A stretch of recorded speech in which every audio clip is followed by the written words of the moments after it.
I think if you're really not in the space, you really take it for granted how much construction impacts every aspect of our lives. And I've just loved watching the different waves of technology over the past decade that are helping to transform this industry. And AI is obviously evolving everything. Construction tech is not immune to that. So, kind of some of the traditional ways of driving organic search and other areas, like it's really interesting how it's evolving, and we're paying attention to those things. One of the things Josh Levy, our CEO and co-founder, has told me often is if he could do some things over, he would have hired marketing leadership earlier, even before sales. Hey everyone, and welcome to the Bricks and Bytes podcast, where we dive into construction and AEC technology.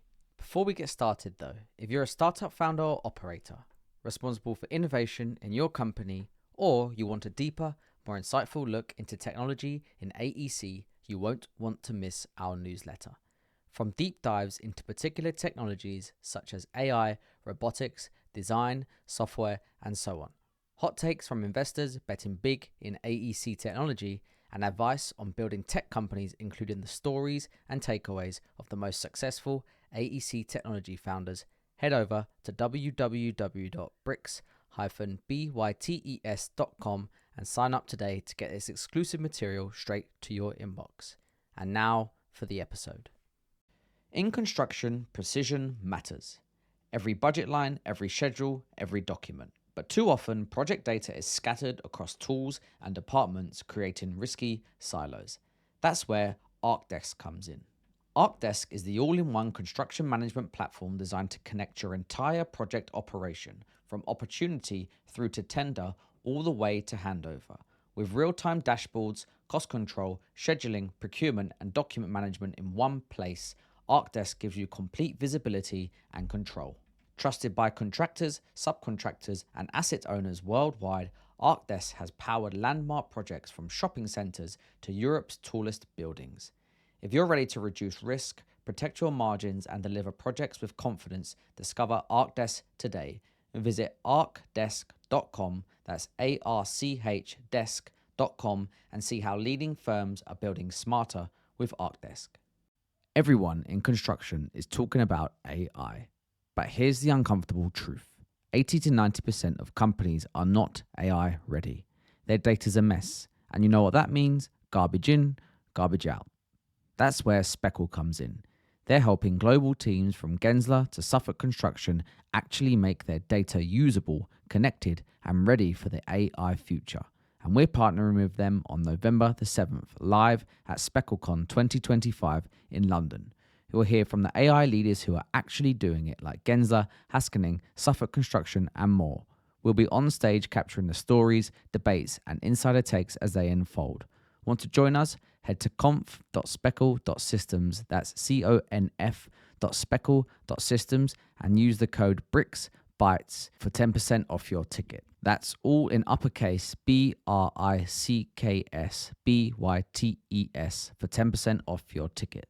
Laurie, thank you so much for joining us.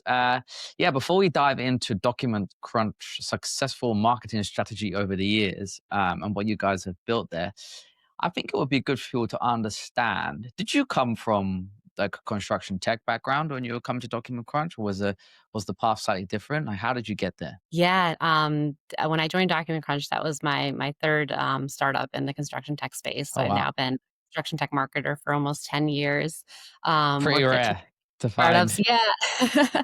And truly, it's I believe there's kind of no better industry to be in right now. I kind of fell into the construction tech space, but was really quickly inspired by the complexity of this industry, and I was kind of completely unaware of it prior to working at my first startup. I think if you're really not in the space, you really take it for granted how much construction impacts every aspect of our lives. And I've just loved watching the different waves of technology over the past decade that are helping to transform this industry. And truly, that's what drove.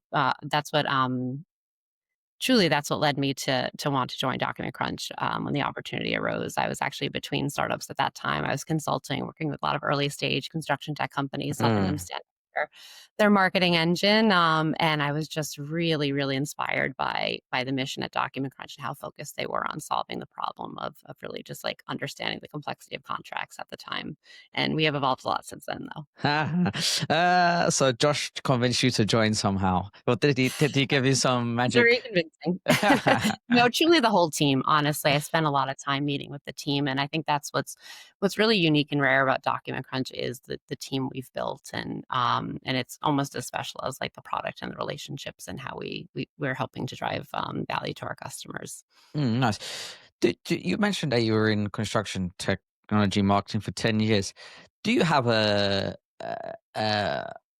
viewpoint on how the marketing has evolved in that landscape, like from 10 years ago to now? Is it vastly different, or is it more or less the same, just different formats? Or Truthfully, it's more or less the same. I think there's more opportunities to kinda reach your target audience. I mean, I think when I first started, the Contact Crew was about the only podcast in the game, and now yeah. you and many others have really just stood up such a great following and just give, great platforms for us to tell our stories, which is really exciting. I would say because of how relational the industry is, like, that in-person connection is still so important, and where you look at other industries and especially other SaaS businesses, they advise you to stay away from conferences and events. Yeah. And Oh yeah. truthfully, that's one of our biggest uh, lead generation channels and way that we really kind of build our brand. So it's really important. I will say, you know, AI is obviously evolving everything. And that's, construction tech is not immune to that. So kind of some of the traditional ways of driving organic search and other areas, like it's really interesting how it's evolving, and we're paying attention to those things too. Mm. Very nice. Maybe we'll get onto AI stuff later. Well, as you are an AI company as well, maybe it's a good one to go to.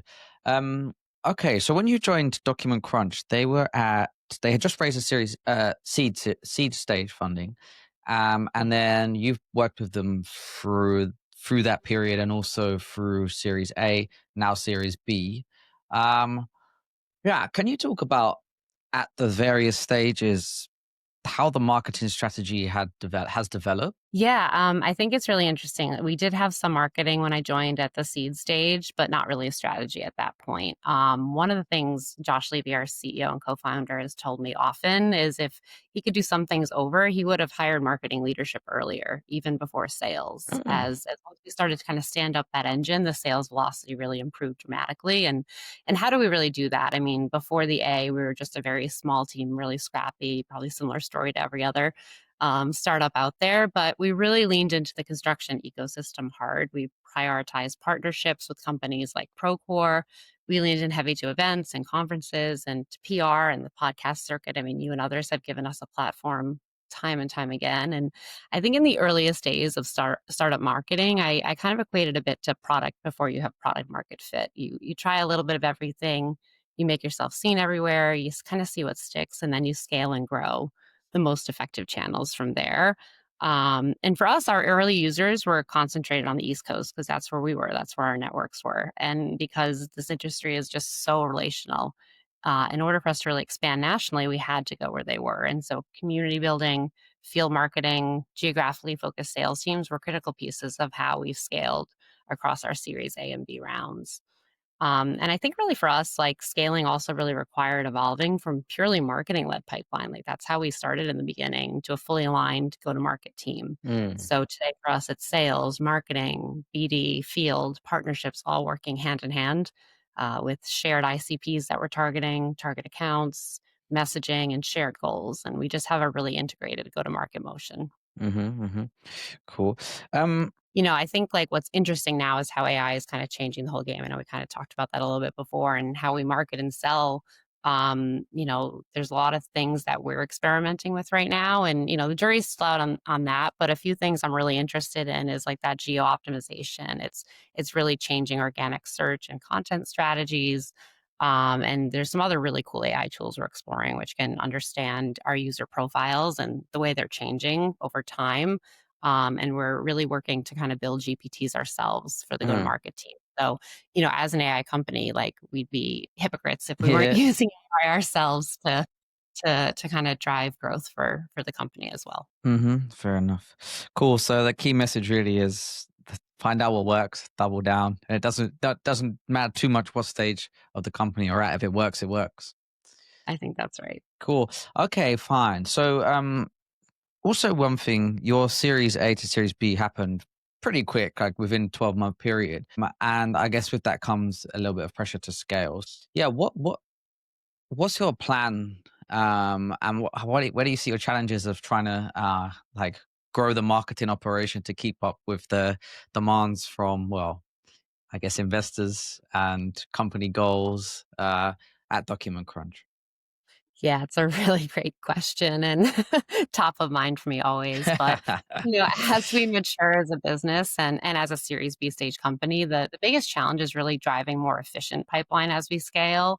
We're not in the ages of kind of grow at all costs anymore. It's a different game now, and businesses need to prove earlier they can be sustainable.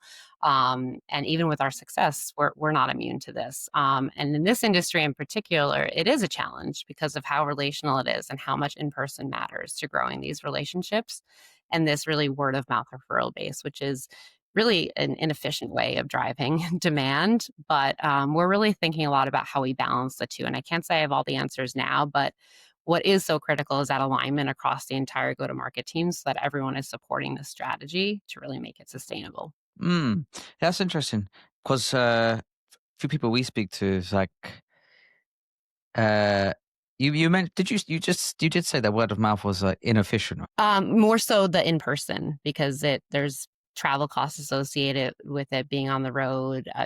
Conferences, events are a lot to invest in. It's kind of time away from sitting at the desk. So that is kind of a more traditional like Mm, B2B SaaS play, but it's so important to being where our customers are because they really value those relationships and they trust one another. And so that's how kind of that word of mouth is really growing for us. Truthfully, like the majority of our inbound comes from word of mouth because we've spent the time building the relationships within the communities. yeah, I actually think that that is the ultimate goal for a company, for someone who's trying to scale. Like, as soon as word of mouth starts, then you're almost at this viral stage where you're growing without too much other. Well, obviously, you need other marketing initiatives in place, but it takes off a lot of the load of continuous outbound and relying on other methods that may exist. So, yes, 100%, and not a it's bad place to really, be. what we're thinking about it all the time. I think community has always been at the heart of our growth, and our team is just incredible, and they make us a company people wanna work with, and so much of that is happening organically in this Crunch community that we've built, Mm, championing our story and bringing new users into the fold, but now we're really trying to strategize, how do we operationalize that more? How do we make that more of a flywheel of an engine? Like, we're seeing it, the signs are there, so that's an area that we're looking to explore mm. in the year. Okay, we'll get to the crunch community. I'm sure everyone involved in the construction tech space has seen some reference to crunch on when it comes to document crunch. So we'll get there. Okay, so on a more efficient pipeline, word of mouth, in person. What are the most effective in person channels you found? Is it just events, or are there other things maybe that people haven't thought about? If events, what events do you typically find are effective? Yeah, I think it's going to be different for everyone because, as we've said, this is my third startup in the space, and some events that didn't work at previous organizations are working really well here. So I think it's really Mm, about knowing your audience. Like, that's the most important thing. Like, you have to understand who you're trying to reach, and if like IT professionals aren't your target, even though you're a tech company, you're trying to get more into the PM operations side, like the technology conferences might not make as much sense for you. So I don't want to give like a list of what are the best ones. I certainly have my favorites, but it really is all about, and I think spending the time with the organizations to understand who they're bringing to the event before you make a decision to invest and how much you invest. The other side of this, we talk a lot about conferences, but the local associations are a big part of our strategy as well. We work with a lot of key associations in the industry, and as we're trying to build our territories, it's getting our teams embedded with those groups, and it takes time. So that's the thing. It's not just like a one-off event and that's it. Like, mm. you kind of have to establish yourself in those groups to become, a trusted party to them. Yeah, it makes complete sense. Yeah, I think people often think that you just show up once and that's your job done. But Yeah, if it were that easy, yeah. it would, be a different story for everyone, but it takes time, it takes work, but we have a fantastic team that is focused on that every day and making sure that we're being we're being selective enough and not just kinda doing everything, like we kinda said in the beginning, you kinda try everything to see what sticks, but we have purpose to everything that we're investing in. hmm Do you find, have you seen success in other in-person channels? And to give you an example, we hear, I would say more and more so now about a little bit more intimate types of setups where you would take a group of executives to dinner, or even at the moment, there's a very large golf championship going on, which maybe you've seen on social media. Uh, yeah, anything like that that's worked that you've tried, or in the maybe not document crunch in the past. Yeah, absolutely. We do certainly try to host more intimate, events and opportunities and find that they're most successful when you can kind of bring together your customers with, like, your key prospects, and so, what we have started to focus more on for events that we're running ourselves, which we do it a handful of, is we really make sure we're established in a market first before we try to start to stand up those events on our own, because it's just a much bigger uphill battle to be able to drive attendance and bring people to those things. I mean, the last thing you want is to have a room that's only filled with your own people and not the people you're trying to bring there. So I think, like, Hmm we have a real framework in place for how we evaluate the cities and the locations that we're taking people to. Very nice. Okay. Yeah. Okay. Let's go to the community pieces then. So there's a few things that you run. One of them, built built by builders for builders, and another one is like the whole crunch motion. So, yeah. Firstly, tell us a little bit about built by builders. Yeah, and then we'll go to Yeah, crunch. and I certainly cannot take credit for, coming up with Built by Builders, really establishing it. We are a proud member of it. hmm Josh, is a founding member of Built by Builders community, and it was largely driven by Steve over at Concentric. He's fantastic and just wanted to bring together this group of, technology founders that come from the industry. We really love working with them and all Mm, the other Built by Builders members, but I guess what I can say is I've worked in this space a long time, and I've really seen the effects of a solution in search of a problem. And in my experience, really the best problems to solve are the ones you live. And that is really what Built by Builders is about, driving awareness of solutions that these builders have created for other builders. And, in this industry, more than maybe any other, experience matters. And hmm this group together is leading the industry with that experience and helping construction navigate through all the noise that's out there. So it's just it's a really great group. And we're only about a year into to the network, but we've been able to use it as co-marketing opportunities with the other members, and I think just helping to kind of give credibility to what each organization is doing. I think people should consider getting involved with that, because based on conversations we have with people who are buying solutions like Document Crunch and other tech within the industry, there is an instant tick in the box when the founders come from construction. I think it breaks down an immediate barrier to resistance and just helps people with a foot in the door. It doesn't mean to say if you don't come from industry that you don't have a chance. It's just an advantage, and perhaps an unfair advantage, that certain companies possess in the space. And if you do have it, then you should capitalize for sure. Yeah, for sure. And I mean, that's really our whole philosophy for how we position ourselves as a company and our AI. First and foremost, we were built for construction by construction people. We hear a lot about why don't we use those generic chat tools to do what you guys are doing. And we have spent a lot of time training our models by our team of experts to not just kind of read the contract or the specs, but to truly understand the context of that construction language.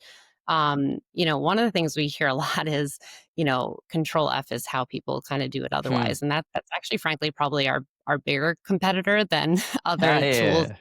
generic AI and all of that. But it's really about building a solution designed for the people that are going to use it and really working within the unique workflows of construction. Okay, cool. So, yeah, tell us about the Crunch community. Yeah, Was the this Crunch your idea? community. No, I cannot take credit for it. Uh, Josh is I think he's a closet marketer. I think he wishes he were a marketer in another life. yeah. He has really great ideas for how we kinda build our brand. Like, that was a little bit of a, advantage I had coming in because, like, they'd already established the brand. They'd already established a following. We needed to really scale it, obviously, and Uh-huh. so we've kind of been able to rally around us, not just our customers, our partnerships, folks in the media. I talked about, like, this construction tech ecosystem, and I think we've really kind of been able to center ourselves around that, and people are really excited to be a part of what we're doing. Uh-huh. But it's really, I think, about just, like, good people doing good work. Mm. Um, is there a thinking behind calling people crunchers? Like the Again, I have to say, I have to, like, send you might have to have an episode with Josh just to follow up on okay. all these Yeah, questions fair that enough. I'm just are a gonna lot of grill his, him. brainchild. What I can kinda talk about with the word crunch is how we've tried to provide more guidelines kind of internally to kind of protect it as a brand. It's become such a part of our identity, and, some at the company would just start adding crunch to everything. It was getting a little crazy. Some of our symbols and, Nice. having, like, lunch and crunch, and I've often even heard Josh referred to as Captain Crunch more than a few Oh, times, yeah. but we're really deliberately keeping it tied to, a few key phrases so as not to really dilute the meaning and the impact, and crunchers is kinda just stuck, like, people really just like being able to refer to themselves as that, but when we talk about a crunch on its own, it's kinda that output of what we deliver, and crunch it has been something we've started to coin a little more about how Mm. you think about starting every project, like, it's like you're starting with all of these documents, and so just crunch it and go from there is kind of the idea. And really our Crunch AI, that's what we've really been trying to center the whole product around, more recently. It really powers everything we do. Yeah, so it's kinda I know that's a lot of still crunch words we're using, but we're trying to be very thoughtful with how we embed it into our brand. Yeah, fair enough. Funny anecdote. I'm pretty sure when Josh first came on Bricks and Bytes, he put the name in when you come in the lobby before you join the room. You type the name right, and he put Captain Crunch. I'm almost certain he did. At least one of the episodes we've done with him. So You could probably find the proof of that somewhere, yeah, yeah. I'm sure we can. We may have to dig it out after this. Uh, okay, fine. Do you find I'm like wanted to zoom out perhaps a little bit on just like the community initiative behind it. Is it an intentional community-led growth motion that you've got going on with the Crunch community, or is it more just like a something that you're doing perhaps with the future in mind, or just as per some of the points you said, like it's customer success, customer retention, helping with Mhm. internal hiring and so on and so forth? I think it started as something we're doing, and it's becoming a lot more intentional for us because we're trying to really acquire this following, and we lean in, not just to all of the channels we've kind of talked about, but like really getting embedded into the communities. And so I think like that is really a big reason why we're seeing success with this model is we take the time to be there and be there for our audiences and all of that. And I think like one example, 'cause I think about and how we leverage kind of all of our partnerships is, we leaned into this initiative to provide the industry with a tariff risk assessment tool. This was such a critical time for the industry, Mm, and really all of our partners and our customers rallied around kind of spreading the word for what was special there, it was not just what was special there was not just kinda having our partners co-market us, but coming together to really lift up the industry at a time that mm. we needed something like this, and every one of our partners leaned into it. You yourselves at Built Yeah, by yeah. Builders are part of that, and I think it all drives back to that community. So, I think it's kind of happened largely organically, but we are putting more intention behind, um, how we help solve problems, across this ecosystem. Cool. Okay, fine. Let's go on to some more, a couple more generic marketing questions. But hey, listeners, I want to take a quick break to remind you about the Bricks and Bytes newsletter. If you're interested in learning about the technology shaping the future of construction, you won't want to miss the valuable insights we share each week. To get this exclusive content delivered straight to your inbox, head over to bricks-bytes.com and sign up today. Link is in the show notes. Back to the show. I'm curious, Laurie. Maybe you can explain like who you are targeting from a customer's perspective, and then how do you deliver and translate or balance that message across each of the like from users to buyers to influencers, everyone in between, with your marketing message. Yeah, that's a great question. We are primarily focused on general contractors, subcontractors, all sizes, SMB, mid market, enterprise. We provide value across the gamut. But what we have been expanding more in recent months as we've rolled out Crunch AI for specifications and we're supporting a lot more document types beyond contracts is just more buyer and user personas. So we really undertook we kind of had one primary buyer for the longest time. It was really that legal risk user. And we've really over the last couple of years expanded into project teams, but now pre-construction, project controls, operations across the board. So we kind of undertook a huge like exercise ahead of like our product expansion to segment this database. And we did deep exercise on kind of understanding these personas and really leaned into our customers, and our advisory board members here. That's another part of our community I haven't even talked about, our customer advisory board.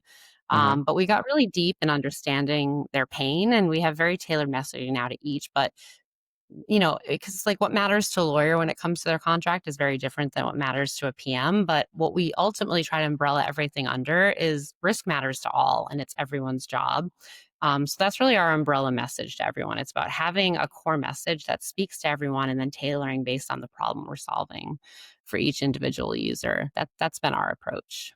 So you can correct my language here, but is it more of a casting a wider net to capture more of the personas within that buying ecosystem? It is and it isn't. It's capturing a wider net, but doing it very deliberately and intentional and having a more specific message to each of them. I mean, I think like um we you know we came to market with a new positioning earlier this year, Mm. and a new mission and vision. And so our vision is really to drive zero disputes. And what if where we talk about that impacting the whole industry, it's like this matters to everyone. Disputes are the single most costly disruptive force in construction.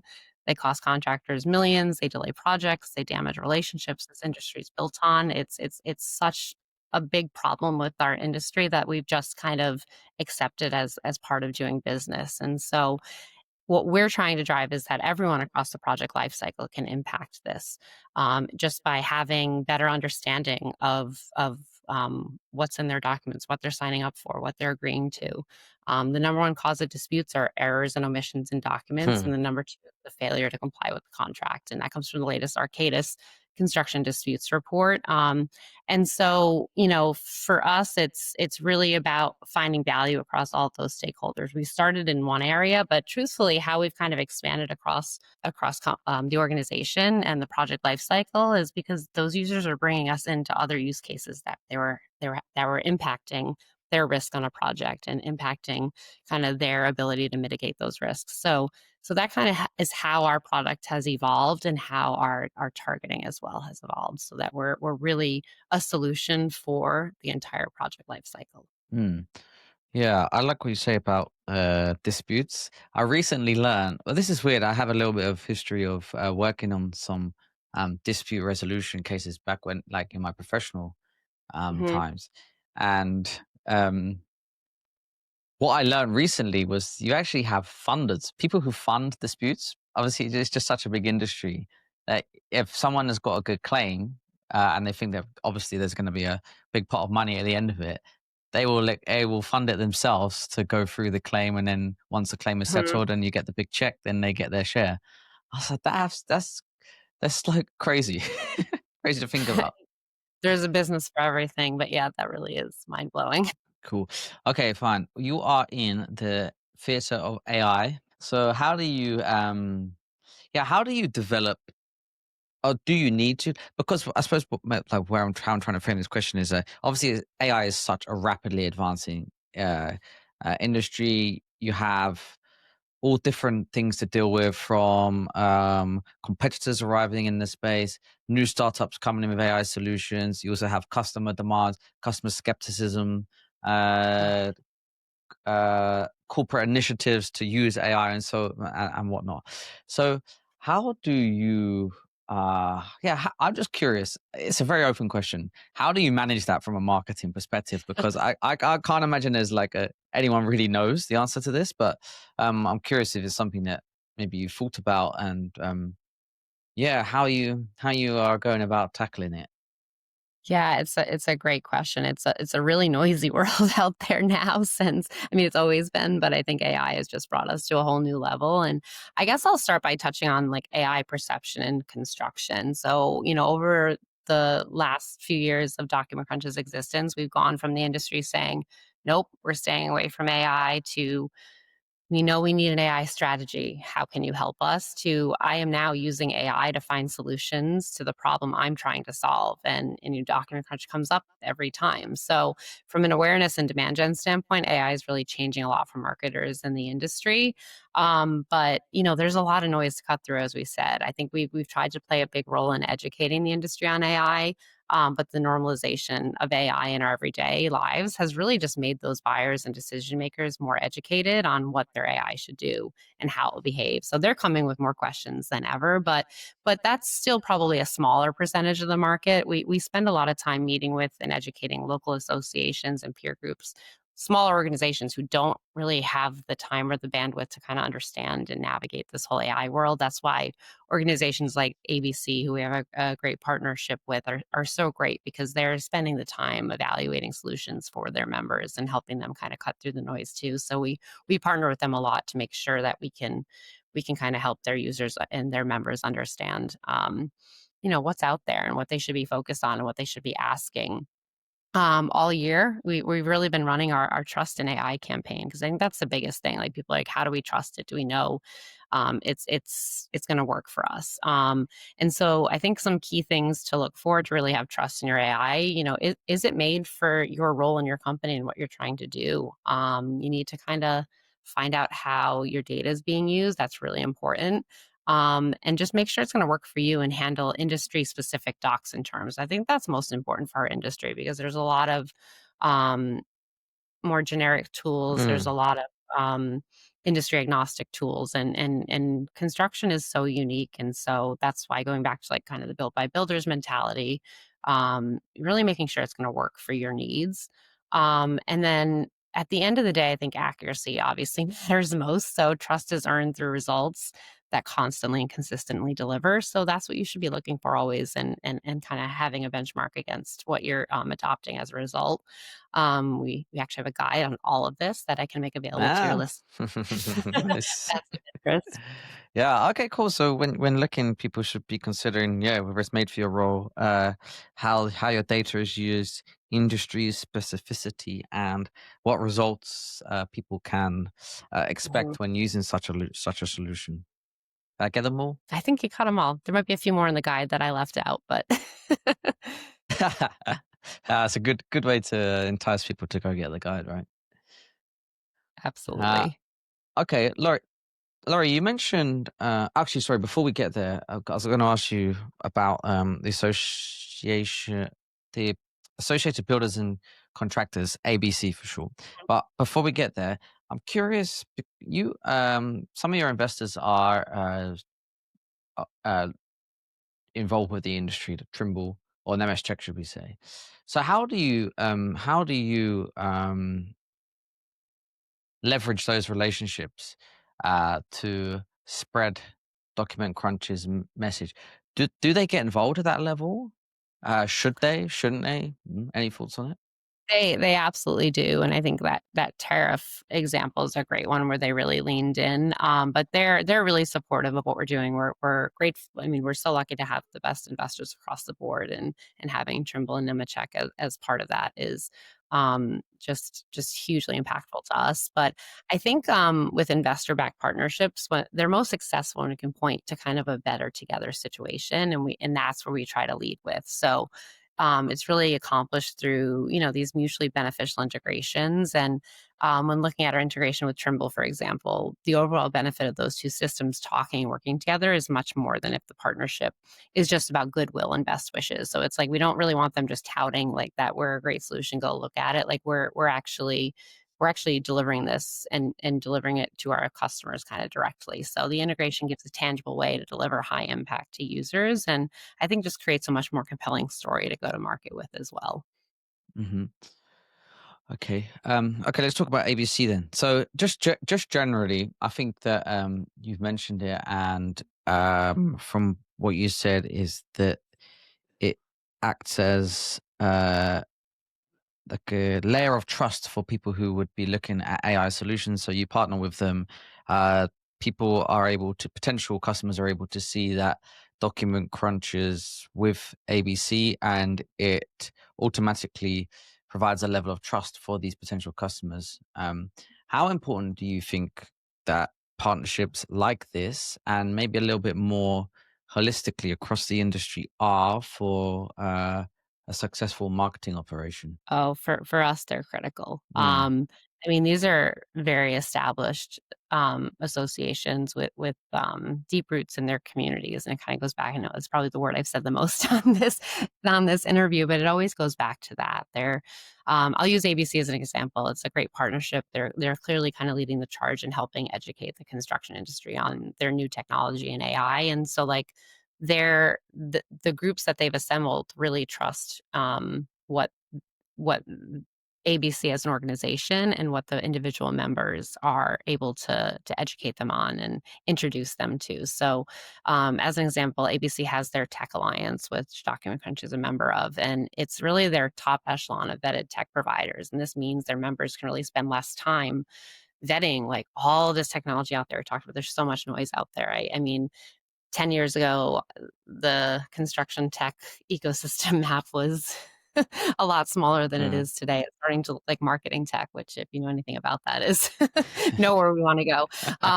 But it's really like ABC National has like really done the work to make sure that they're kind of putting their stamp of approval on the right technology. So our involvement with ABC National really allows us to work granularly at that local level. They have over 70 chapters in the U.S. and we also have a special version of the platform that's built and priced specifically for their members. One of the things about Document Crunch is once you see it, once you try it, you really understand the value. I think it's really simple to see immediately, and so we're just trying to make that easier for people to get access to. Very nice. Okay. Something I wanted to follow up from earlier was about AI within the marketing stack. So how have you been leveraging AI to assist? There are a few things you mentioned. Oh wow, I have to try and read my notes now. But from what I remember, it was around the developing customer profiles. Uh, Yeah, some of it is helping us to understand our customer profiles, and how they're changing and kind of when it's a bit with like the buyer signal, so it's understanding, what they're looking for when they're ready, and what their needs are. So we're using some AI for that. I would say our bigger because we talked about before, you guys obviously produce a ton of content. We do as well. mm, We focused on kind of building GPTs for ourselves to kind of just streamline that whole process. But we're not just taking that and putting. We still have like that human touch. It's sort of how we look at our AI for Document Crunch too. So it's kind of AI powered, but like with the human touch and the human connection. And so we're still kind of putting ourselves in that. But it's a great starting place to be able to develop that content and develop it faster. And the geo optimization is really interesting to me. Like SEO and organic search for this industry, it has not been, it's not as mainstream a way mm, for find you as it is for any other kind of industry out there. It's really a hard nut to crack, but I think it seems like people are leaning in faster to turning to the ChatGPT, to Claude, to Perplexity to kind of find solutions that can solve their problems. So we're really interested in making sure that we're ranking for in those results as well. So it's a different game than SEO. So it's become a bit mm. of our our strategy now. But yeah, those are kind of the things that are top of mind. We've got a few other things we're looking at, but I'm gonna keep Yeah. those a little best right Fair now. enough. Yeah, yeah. You don't have to give all the secrets away, but I totally with you on the GPTs. We have personas of our listeners of like made with chat. Claude we use primarily, Mhm.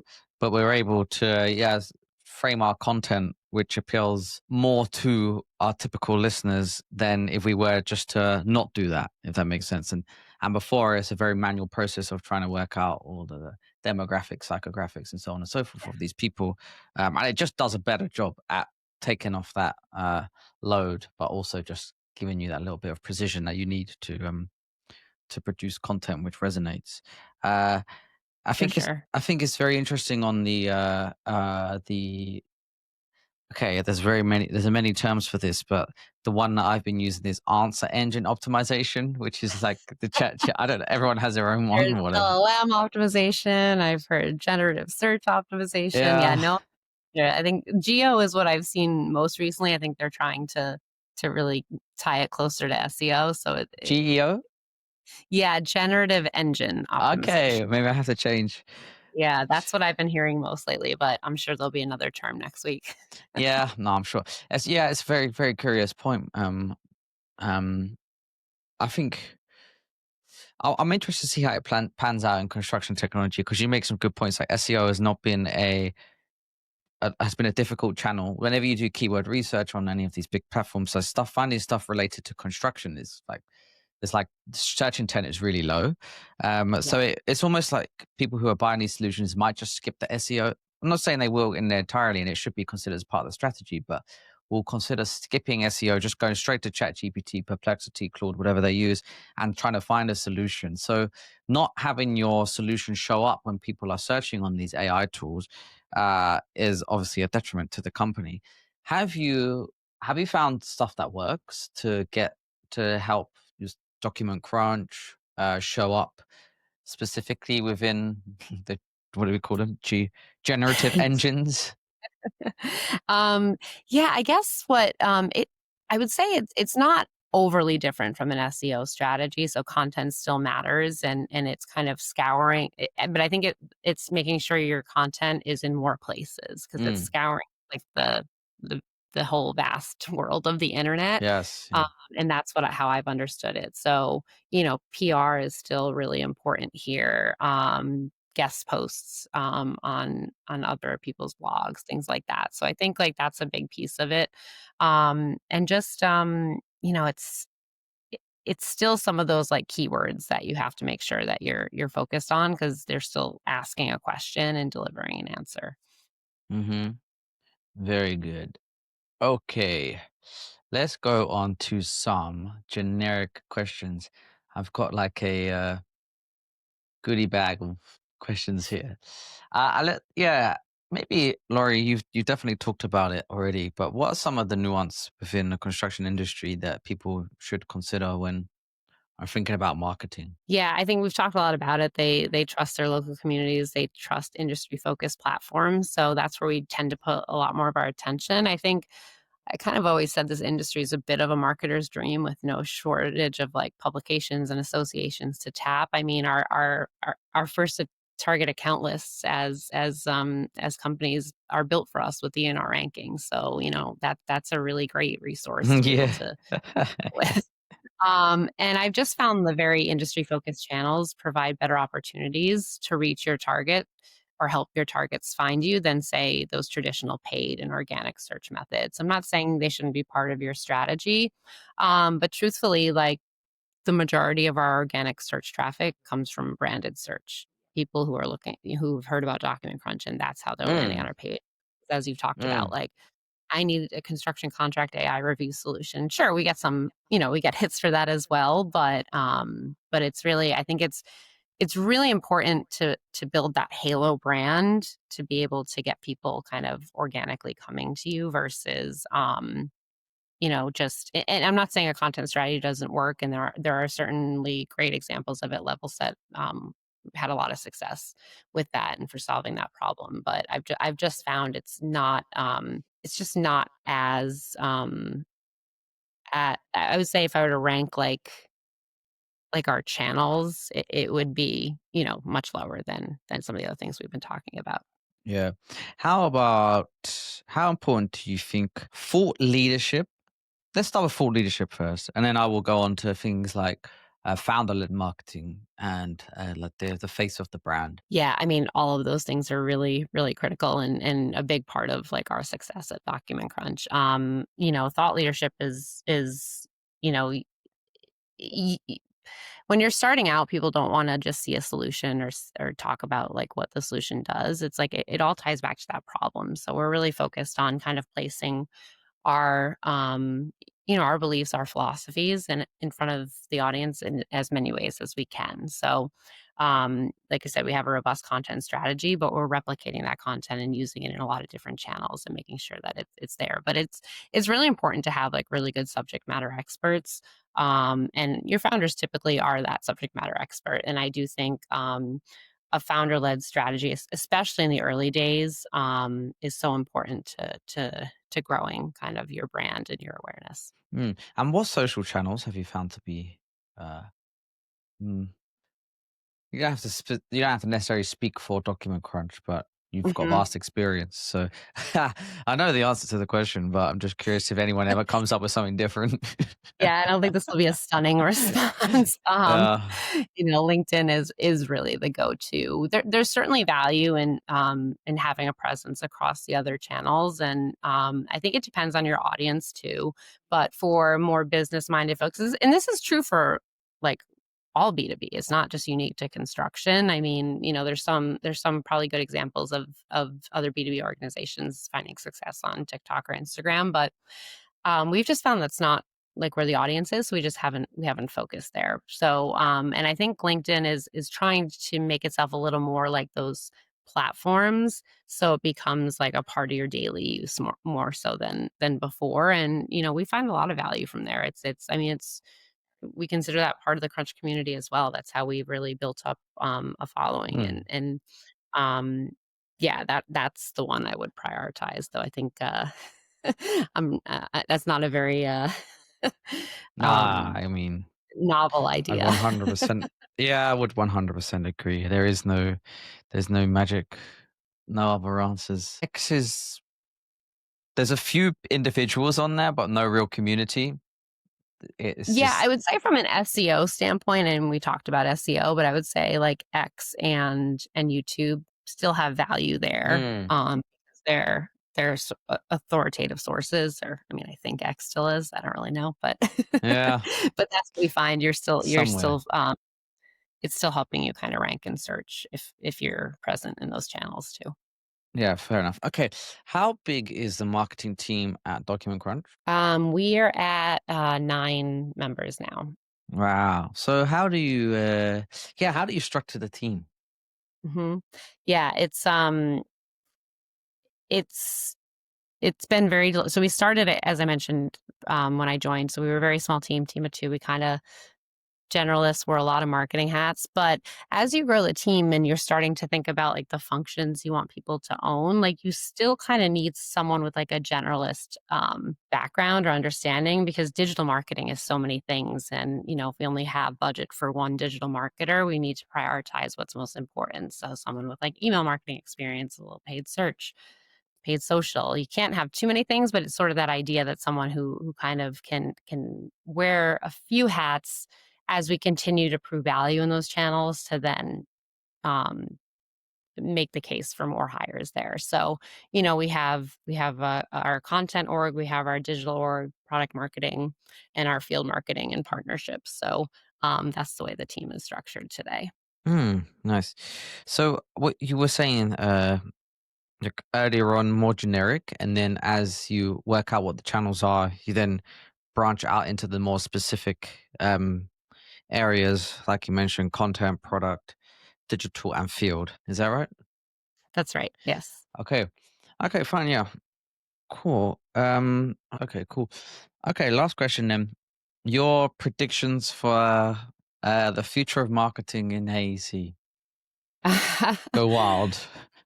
Oh boy, go wild. I do think there is a shift with the industry becoming more comfortable with digital tools and all of that, that some of the things we've been talking about are going to start to bleed over to being successful channels for this industry for marketing. I don't think the relationship and community side is ever going away, and I think that will still be the primary way to really build your audience and grow your customer base.